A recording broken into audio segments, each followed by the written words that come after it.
आज चुनाव की वजह से शायद इतनी बातचीत हो रही है नारी शक्ति के बारे में, क्योंकि हमारे संविधान ने महिलाओं को ये अधिकार दिया, उनकी शक्ति को परिवर्तित किया वोट में। और आज आपको पहचानना पड़ रहा है कि महिलाओं के बिना, कि नारी शक्ति के बिना ये सरकारें नहीं बन सकती हैं। इसीलिए आज आप नारी शक्ति की बातें दोहरा रहे हैं। जो आप नारी शक्ति का अधिनियम लाए हैं उसको लागू क्यों नहीं करते? वो 10 साल बाद लागू क्यों होगा? क्या आज की नारी 10 साल इंतजार करेगी उसके लागू करने के लिए? क्या बात है, क्या बात है।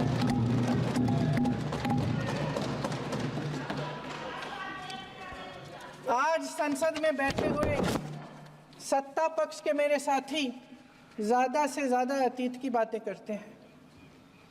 1921 में क्या हुआ, कब हुआ, नेहरू जी ने क्या किया। अरे वर्तमान की बात करिए, देश को बताइए आप क्या कर रहे हैं, आपकी जिम्मेदारी क्या है? कि सारी जिम्मेदारी जवाहरलाल नेहरू की है। अध्यक्ष महोदय जी, ये सरकार आर्थिक न्याय का सुरक्षा कवच तोड़ रही है। आज संसद में बैठी ये सरकार बेरोजगारी और महंगाई से जूझ रही हमारी जनता को क्या राहत दे रही है? कृषि के कानून भी बड़े बड़े उद्योगपतियों के लिए बन रहे हैं। सही एमएसपी को छोड़िए, डीएपी तक नहीं मिल रहा है।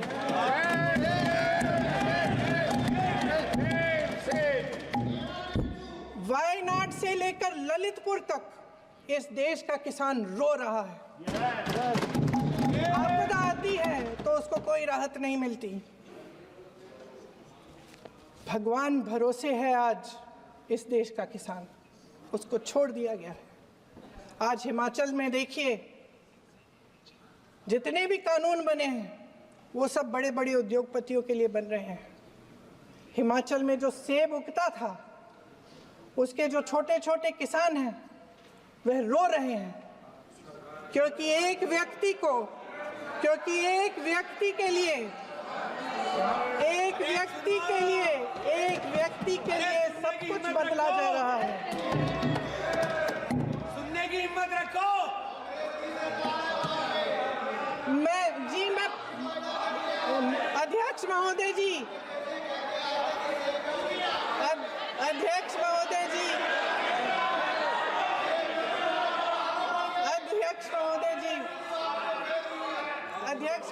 जी, अडानी जी को सारे कोल्ड स्टोरेज प्रदेश की सरकार ने नहीं दिए। अडानी जी को सारे कोल्ड स्टोरेज आपकी सरकार ने दिए। देश देख रहा है कि एक व्यक्ति को बचाने के लिए 142 करोड़ देश की जनता को नकारा जा रहा है। सारे बिजनेस, सारे संसाधन, सारी दौलत, सारे मौके एक ही व्यक्ति को सौंपे जा रहे हैं। सारे बंदरगाह, एयरपोर्ट्स, सड़कें, रेलवे का काम, कारखाने, खदानें, सरकारी कंपनियां सिर्फ एक व्यक्ति को दी जा रही है। जनता के मन में हमेशा ये विश्वास होता था कि अगर कुछ नहीं है तो संविधान हमारी सुरक्षा करेगा, मगर आज आम लोगों के बीच ये धारणा बनती चली जा रही है कि सरकार सिर्फ अडानी जी के मुनाफे के लिए चल रही है। देश में बहुत तेजी से गैर बराबरी बढ़ रही है। जो गरीब है वो और गरीब हो रहा है, जो अमीर है वो और अमीर हो रहा है। इस सरकार ने आर्थिक न्याय की भी सुरक्षा कवच तोड़ दिया है। राजनीतिक न्याय की जब बात होती है, मेरे सत्ता पक्ष के साथी आज खड़े हुए और तमाम गिनती करने लग गए कि ऐसा हुआ वैसा हुआ, 1975 में जो हुआ, तो सीख लीजिए ना आप भी। सीख लीजिए, आप भी अपनी गलतियों के लिए माफी मांग लीजिए, आप भी बैलेट पे चुनाव कर लीजिए, आप भी बैलेट पे चुनाव कर लीजिए, दूध का दूध पानी का पानी हो जाएगा।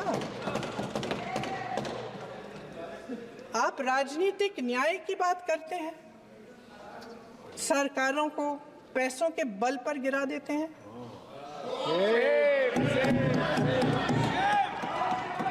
मेरा आग्रह है कि अपन संविधान में सकारात्मक बोले।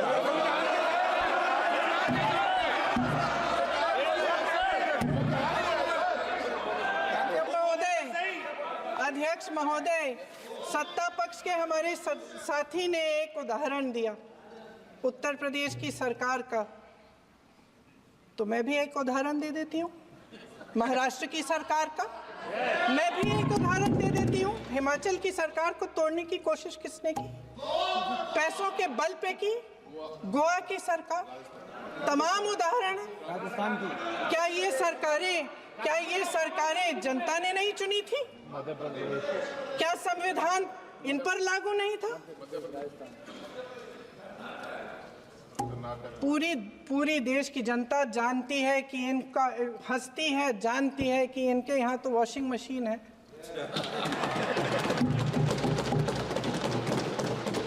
तो यहाँ से वहाँ जाता है, वो धुल जाता है। इस तरफ दाग, उस तरफ स्वच्छता। और मेरे कई ऐसे साथी हैं जो इस तरफ होते थे उस तरफ चले गए, मुझे दिख भी रहे हैं, वॉशिंग मशीन में शायद धुल गए हैं। अध्यक्ष महोदय, जहां भाईचारा और अपनापन होता था, जहां हमारे संविधान ने एकता का सुरक्षा कवच दिया था, वहां शक और घृणा के बीज बोए जा रहे हैं। एकता का सुरक्षा कवच तोड़ा जा रहा है। प्रधानमंत्री जी यहाँ सदन में संविधान की किताब को यूं माथे से लगाते हैं, लेकिन संभल में, हाथरस में, मणिपुर में जब न्याय की गुहार आती है, उठती है, तो उनके माथे पे शिकन तक नहीं आता।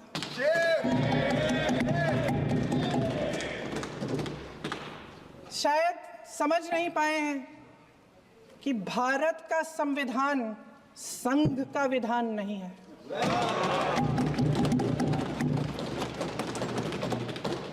भारत के संविधान ने हमें एकता दी, हमें आपसी प्रेम दिया।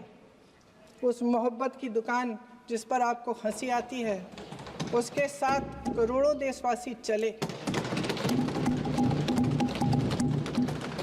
करोड़ों देशवासियों के दिल में एक दूसरे के लिए प्रेम है, घृणा नहीं है।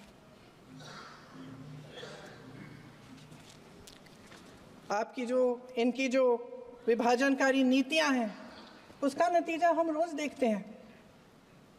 राजनीतिक फायदे के लिए संविधान को छोड़िए, देश की एकता को भी ये रख नहीं सकते, इसकी सुरक्षा नहीं कर सकते। हमने संभल में देखा, मणिपुर में देखा। दरअसल इनका कहना है कि अलग अलग इस देश के अलग अलग हिस्से हैं, कैमरा लेकिन हमारा संविधान कहता है कि ये देश एक है और ये देश एक रहेगा। जहां खुला विवाद होता था, अभिव्यक्ति का सुरक्षा कवच होता था, इन्होंने भय का माहौल पैदा किया है। सत्ता पक्ष के मेरे साथी अक्सर 75 सालों की बात करते हैं, लेकिन इन 75 सालों में ये उम्मीद, आशा, ये अभिव्यक्ति की ज्योति कभी थमी नहीं, कभी बुझी नहीं। इस देश की जनता ने खुलकर आलोचना की, निडर होकर धरने किए, प्रदर्शन किए। जब जब जनता नाराज हुई, तब तब सत्ता को ललकारा, उसे चेतावनी दी, बड़े से बड़े नेताओं को कटघरे में खड़ा किया, उनसे जवाब मांगा, न्याय मांगा। इस देश के छोटे छोटे से नुक्कड़ की दुकानों में, चाय की दुकानों में, इस देश के घरों में, गलियों में, मोहल्लों में, अखबारों में, प्रकाशन घरों में, न्यायपालिकाओं में चर्चा कभी बंद नहीं हुई। लेकिन आज ये माहौल नहीं है। आज जनता को सच बोलने से डराया जाता है, धमकाया जाता है। पत्रकार हो या विपक्ष का नेता हो या किसी यूनिवर्सिटी का प्रोफेसर हो, छात्र संघ हो या कर्मचारियों का संगठन हो, सबका मुंह बंद कराया जाता है। किसी पे ईडी, किसी पे सीबीआई, किसी पे इनकम टैक्स, फर्जी मुकदमे लगवाए जाते हैं, जेल में डाल दिया जाता है, विपक्षी नेताओं को जेल में डाल दिया जाता है, उनको सताया जाता है। किसी को नहीं छोड़ा इस सरकार ने। देशद्रोही कह कह के उत्तर प्रदेश में मुझे याद है कुछ अध्यापिकाएं प्रदर्शन कर रही थी, उन पर मुकदमा डाल दिया देशद्रोही का, उन्हें देशद्रोही कह दिया। इन्होंने देश का पूरा माहौल भय से भर दिया है। इनकी मीडिया की मशीन झूठ फैलाती है, तरह तरह के आरोप लगाती है, और शायद वह भी भय में ही है। महोदय, मैं इस सदन को याद दिलाना चाहती हूँ कि ऐसा डर का माहौल देश में अंग्रेजों के राज में था। जब इस तरफ बैठे हुए गांधी की विचारधारा वाले लोग आज़ादी की लड़ाई लड़ रहे थे और उस तरफ वाली विचारधारा वाले लोग भय में रहकर अंग्रेजों के साथ साठगांठ कर रहे थे। लेकिन अध्यक्ष महोदय, भय का भी अपना स्वभाव होता है। भय फैलाने वाले हमेशा भय का खुद शिकार बन जाते हैं। ये प्रकृति का नियम है। आज इनकी भी यही हालत हो गई है। भय फैलाने के इतने आदी हो गए हैं कि खुद भय में रहने वाले हैं। चर्चा से डरते हैं, आलोचना से घबराते हैं। कई दिनों से हम मांग रहे हैं कि चर्चा करिए, लेकिन चर्चा करने की हिम्मत ही नहीं है।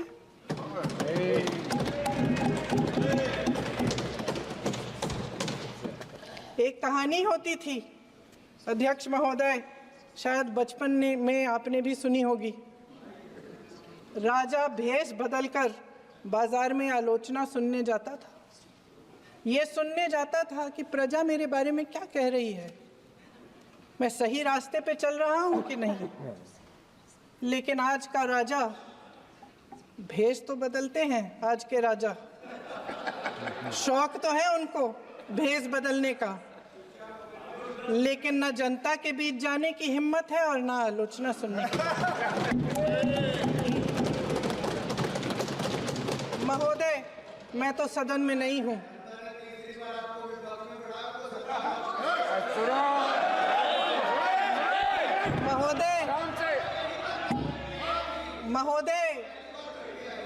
महोदय, जनता में बहुत विवेक है, ये सही है।